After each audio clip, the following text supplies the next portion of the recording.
امریکہ کی جانب سے خبردار کیے جانے کے بعد کہ روس کسی بھی دن یوکرین پر حملہ کر سکتا ہے، امریکی صدر جو بائیڈن کا روسی صدر ولادیمیر پیوٹن سے بات کرنے کا امکان ہے۔ دوسری جانب امریکی محکمہ خارجہ نے روس کے ساتھ کشیدگی میں اضافے کے بعد یوکرین میں اپنے سفارت خانے کے غیر ہنگامی عملے کو کیف سے نکل جانے کا حکم دیا ہے۔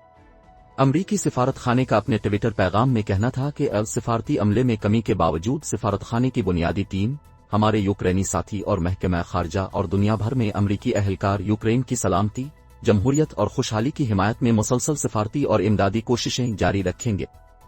امریکہ نے گزشتہ روز ڈرامائی طور پر یوکرین پر خطرے کی گھنٹی بجا دی تھی اور کہا تھا کہ فضائی بمباری کے ساتھ روسی حملہ چند دنوں میں شروع ہو سکتا ہے اور امریکی شہریوں کو 48 گھنٹوں کے اندر وہاں سے نکل جانے کو کہا جا سکتا ہے۔ غیر ملکی خبر رساں ادارے AFP کے مطابق وائٹ ہاؤس کے قومی سلامتی کے مشیر جیک سلیوان نے واشنگٹن میں صحافیوں سے بات کرتے ہوئے کہا کہ 1 لاکھ سے زیادہ روسی فوجی یوکرین کی سرحد ساتھ موجود ہے جو کسی بھی دن یوکرین پر حملہ کر سکتی ہے۔ ان قیاس آرائیوں کو مسترد کرتے ہوئے کہ کریملن کبھی بھی بحران کو جنم نہیں دے گا جبکہ بیجنگ اولمپکس ابھی روس کے قریبی اتحادی چین میں جاری ہے، سلیوان نے کہا کہ 20 فروری کو گیمز ختم ہونے سے پہلے اس طرح کا حملہ ہو سکتا ہے۔ مشیر قومی سلامتی جیک سلیوان کا مزید کہنا تھا کہ ایک فوری حملے کا منظرنامہ بہت ہی واضح ہے، اس بات پر زور دیتے ہوئے کہ اب تک یہ معلوم نہیں ہو سکا کہ روسی صدر حملہ کرنے کا فیصلہ کر چکے ہیں۔ جیک سلیوان کا کہنا تھا کہ امریکہ یوکرین کے دارالحکومت پر فوری حملے سمیت بدترین صورتحال سے آگاہ کر رہا ہے۔ ان کا مزید کہنا تھا کہ اگر روس نے یوکرین پر حملہ کیا تو امکان ہے کہ فضائی بمباری اور میزائلوں سے حملہ کرے گا۔ ان کا کہنا تھا کہ اگلے 24 سے 48 گھنٹوں کے دوران یوکرین میں موجود امریکی شہری جتنا جلد ممکن ہو سکے وہاں سے نکل جائیں۔ سرد جنگ کے خاتمے کے بعد مغرب اور روس کے درمیان بدترین بحران پر صدر جو بائیڈن اور 6 یورپی رہنماؤں، نیٹو اور یورپی یونین کے سربراہان کے درمیان بات چیت کے فوراً بعد مشیر قومی سلامتی نے یہ بیان دیا۔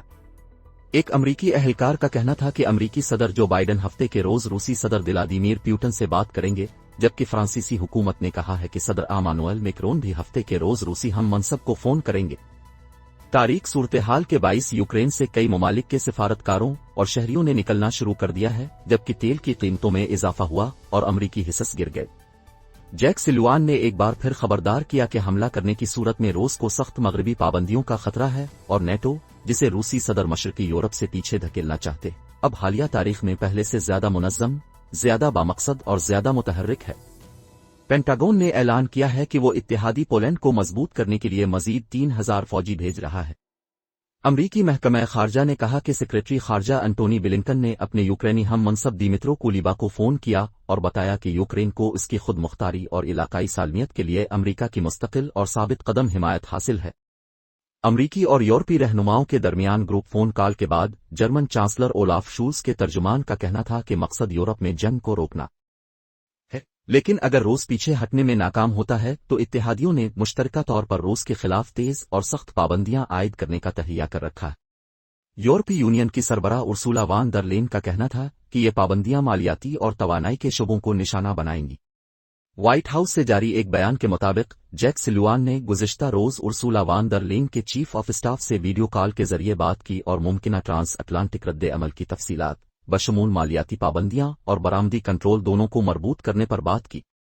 روس کی بحری افواج اور فوجی دستے، بشمول پورے ملک سے لائے گئے یونٹس، اب یوکرین کو جنوب، مشرق اور شمال سے گھیرے ہوئے ہیں۔ روس، جو یوکرین پر حملے کے کسی بھی منصوبے سے انکار کرتا ہے، 2014 میں قبضے میں لیے گئے کرائمیا کے علاقے پر پہلے سے ہی کنٹرول رکھتا ہے اور مشرق میں یوکرین کے ڈونباس علاقے کو کنٹرول کرنے والی علیحدگی پسند فورسز کی حمایت کرتا ہے۔ کریملن کا کہنا ہے کہ اس کا مقصد نیٹو کو یوکرین کو رکنیت کبھی نہ دینے پر راضی کرنا اور پہلے سے اتحاد میں شامل مشرقی یورپی ممالک سے دستبردار کرانا ہے، جس کا مقصد مؤثر طریقے سے یورپ کو سرد جنگ کے طرز کے اثر و رسوخ کے دائرہ اثر میں شامل کرنا ہے۔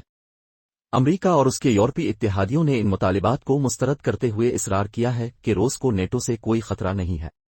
کشیدگی میں اضافہ کرتے ہوئے گزشتہ روز آمرانہ اتحادی بیلاروس کے ساتھ بڑے پیمانے پر روسی فوجی مشقیں جاری تھیں، جو کیف کے بالکل شمال میں واقع ہے اور جس کی سرحدیں یورپی یونین کی سرحد سے بھی ملتی ہے۔ روس کی وزارت دفاع نے گزشتہ روز کہا تھا کہ وہ بحیرہ اسود میں یوکرین کی سرحد کے قریب فوجی مشقیں بھی کر رہا ہے۔ ناروے کی ملٹری انٹیلیجنس سروس کے سربراہ کے مطابق روس یوکرین میں وسیع پیمانے پر فوجی آپریشن کرنے کے لیے عملی طور پر تیار ہے اور کریملن کو صرف کال کرنے کی ضرورت ہے۔